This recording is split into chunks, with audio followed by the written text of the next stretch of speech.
BBC Bangla তাকে প্রশ্ন করছে যে ভারত বিরোধিতাই কি একমাত্র আপনার বা বিএনপির রাজনীতি? বেগম জিয়া উঠে বললেন, আমরা ভারত বিরোধিতা করি, কে বলেছে?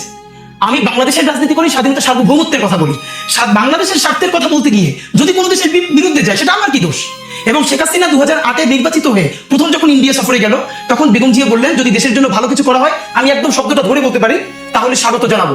যদি কোনো ষড়যন্ত্রের চুক্তি করে আসা হয়, পথে কাঁটা বিছিয়ে দেবো। পরের দিনই বাংলাদেশের সমস্ত মূলধারা মিডিয়া, যারা এখন বিরাট বিএনপি পন্থী হয়ে উঠেছে, তারা আর্টিকেল লিখলেন, বেগম জিয়া এখানে কাটা বলতে কি বুঝলেন? গ্রেনেড হামলা, বোমা বিছিয়ে দেবে হাসিনাকে। ওই যে 21শে আগস্ট গ্রেনেড হামলা করেছে, সেটাই বলছে।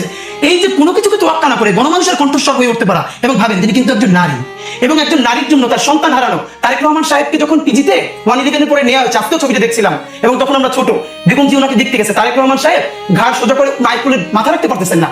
একজন মায়ের সামনে সন্তানকে পিটানো হচ্ছে, পরে সন্তানটাকে অলমোস্ট হত্যা করা হয়েছে, সবকিছু নাই হয়ে গেছে। কি পরিমাণ ঔনসিক দেশ, মানুষের প্রতি কমিটমেন্ট থাকলে তিনি বলেন, এই দেশ ছাড়া আমার আর কোনো জায়গা নেই।